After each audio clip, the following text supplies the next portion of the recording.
Boa noite. O jornalismo do SBT está, neste momento, falando ao vivo da residência do candidato à presidência da República, Jair Bolsonaro, aqui no bairro da Barra da Tijuca, no Rio de Janeiro. Boa noite, candidato.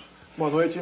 Obrigado pela oportunidade. Obrigado. Se a pesquisa do Ibope estiver correta e não houver nenhuma reviravolta, é muito grande a chance do senhor ser o novo presidente da República do Brasil nesses próximos dias.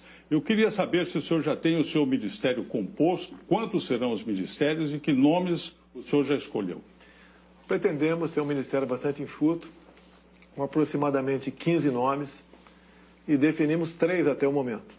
É o senhor Paulo Guedes na Economia, o Onyx Lorenzoni na Casa Civil e o general Heleno na Defesa. O seu vice, o general Mourão, andou dando aí umas declarações polêmicas. Ele vai ter voz ativa e papel no governo? Olha, é uma pessoa bastante preparada, culta, é um patriota, é um homem que respira Brasil.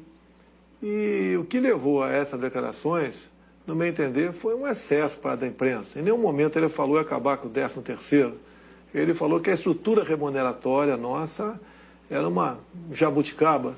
É uma força de expressão da parte dele, mas em nenhum momento ele falou, então, nisso ou acabar com o 13º salário. Boa parte do planejamento do seu provável governo está sendo feito por militares. O senhor não confia nos civis? Não, temos civis, né? Acabei de falar no Onyx Lorenzoni e o professor Paulo Guedes. Então, temos bons civis ao nosso lado, sim. Alguns pedem reserva, esperando acabar as eleições para poder anunciar o nome deles, para não sofrer retaliações no momento. Temos nomes que vão surpreender positivamente a sociedade, com toda certeza. Ou seja, o seu será não um governo militar, mas de militares, é isso? Olha, eu não sei por que o preconceito para com os militares. Os governos anteriores tinham lá terroristas, pessoas da pior estirpe. Em nenhum momento nós questionamos isso daí. Agora, os militares que porventura comporão o meu governo, não é por serem militares, e sim por sua capacidade de poder, naquela área, naquele ministério, fazer um bom trabalho. Você pode ver o nome que está sendo cogitado para a ciência e tecnologia, é de um coronel da aeronáutica, Marcos Pontes, é o nosso astronauta. É um homem que tem um profundo conhecimento em ciência, tecnologia, e tem trabalhos prestados no Brasil, fora do Brasil, na NASA. Tá certo. Um homem realmente que tem tudo para ocupar esse ministério e, com iniciativa, fazer um bom trabalho. O senhor tem batido muito na tecla da insegurança pública, que de fato é algo que preocupa muito o Brasil hoje. Sim. O senhor falou ontem que gostaria que o país voltasse a ser como há 40, 50 anos em termos de segurança. Só que o Brasil é outro hoje. O crime ocupa até territórios dentro do país. A polícia está na defensiva. Como mudar essa situação não saindo da lei? Bem, primeiro, a gente não pretende sair da lei em hipótese alguma. Algumas mudanças nós queremos fazê-la no Código Penal. Não é apenas o policial, civil e militar. Nós também temos que ter excludente de ilicitude na legítima defesa da vida própria de terceiro e do patrimônio próprio ou de terceiro. Passa por aí. A questão do crime dito organizado. Você tem que ter um trabalho de inteligência para seguir o dinheiro. Ninguém faz nada sem dinheiro em lugar nenhum no mundo. Então, as instituições nossas, seguir o dinheiro para a gente poder sufocar esses criminosos dessa forma. Agora, quem manda na polícia são os governos estaduais, não é o presidente da República. Como é que o senhor vai fazer? Nós sabemos disso, mas o Código Penal, quem faz somos nós em Brasília. E se nós dermos essa liberdade, não para o policial matar, mas para não morrer, bem como para o cidadão de bem, isso começa a mudar de figura. Esse é um ponto. O senhor defende que um policial, por exemplo, se reagir à ação de um bandido, de um assaltante, e vier a matar essa pessoa, ele não responda, não seja julgado. Não, isso contraria a Constituição, não contraria? Porque não todos somos iguais. Não, mas não pode dizer que é igual um policial e um bandido. Aí um está à margem da lei, outro não. Agora, o policial, hoje em dia, ele tem que esperar o bandido atirar para reagir. Isso não pode continuar acontecendo. Por isso, nós queremos mexer no Código Penal. Para exatamente, como em países desenvolvidos, um elemento portando uma arma de guerra, ele passa a ser um alvo do agente da lei. E tem que ser dessa forma. O senhor poderá indicar pelo menos 2 ministros para o Supremo Tribunal Federal. Fosse isso hoje, quem o senhor indicaria? Eu indicaria alguém do perfil do juiz Sérgio Moro. Eu acho Quando se fala em Sérgio Moro, eu me coloco em uma situação muito parecida com a dele no tocante à liberdade. Quem mais além dele? Nós não temos liberdade para ir na padaria mais sozinho. Então o trabalho que o Moro fez tem que ser reconhecido por parte de um governo sério. Um outro nome? Não, falei do perfil do Sérgio Moro, tá certo? O senhor vai interferir na autonomia da Polícia Federal? Não, tem que dar autonomia para ela e meios para poder trabalhar. Ela tem que, aqueles pequenos senões de alguma politização da Polícia Federal tem que deixar existir. Acredito que ela tem que ter meios para exercer o teu trabalho. E assim sendo, reforçá-la e fazer o máximo possível para que ela realmente continue dando satisfação à sociedade. Outro ponto importantíssimo é a questão da economia que o senhor confiou ao economista Paulo Guedes. Mas o fato é assim, independentemente de planejamento, quando o senhor assumir, haverá quase 13 milhões de brasileiros desempregados esperando uma resposta imediata. O que o senhor vai fazer? Bem, não tem resposta imediata, não tem cavalo de pau.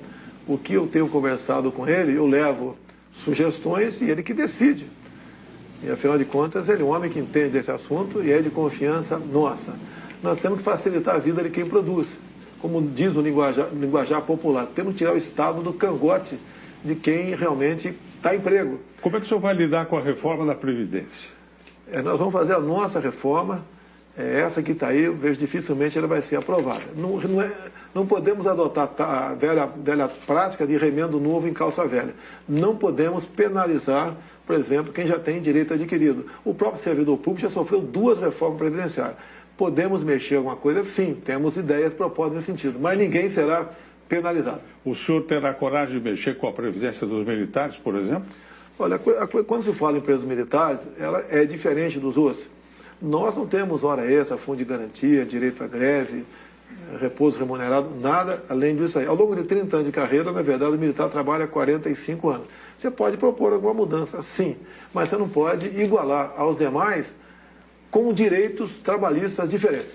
Todo político passa a campanha dizendo que o Brasil tem uma das maiores cargas tributárias do mundo. Depois que assume, a primeira coisa que faz é aumentar impostos. O senhor vai aumentar impostos? Quais? Olha, não tem aumento de imposto, não tem criação de CPMF, não existe nada, isso é muito pelo contrário. Mas imposto para os mais ricos? É a proposta. Eu acho que no Brasil você não pode falar em mais ricos, está todo mundo sufocado. Se você aumentar a carga tributária dos mais ricos, como a França fez no governo anterior, o capital foi para a Rússia. O capital vai fugir daqui.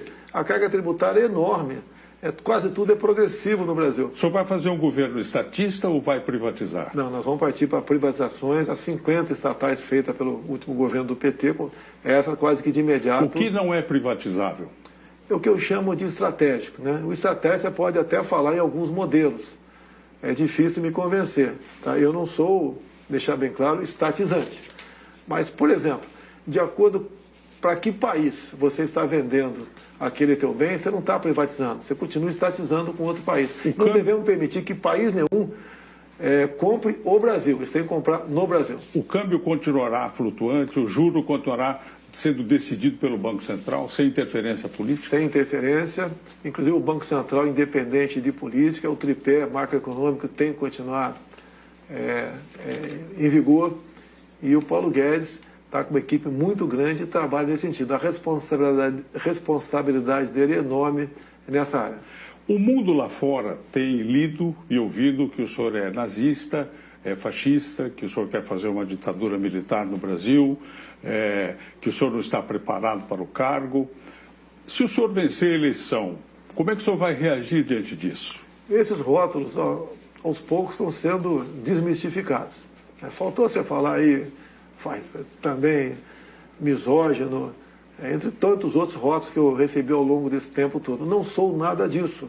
Agora, o outro lado está disputando comigo, até no seu próprio plano de governo, diz no controle social da mídia, diz em aumentar o imposto de renda para a pessoa física, tá? Diz em criar mais estatais. Tá? Então, o outro lado é completamente oposto do meu. Esse rótulo também ter estatizante é porque eu sou militar e o período militar foi, sim, muito estatizante. Agora, por outro lado, quem faria uma Itaipu binacional se não fosse o Estado naquele momento? Então, nós vamos, sim, partir de uma política de privatização com responsabilidade que não só o sistema financeiro, bem como os brasileiros vão se orgulhar dessa nossa proposta. Muito obrigado. Passou depressa o nosso tempo. nós entrevistamos ao vivo aqui do Rio de Janeiro o candidato à presidência da República, Jair Bolsonaro.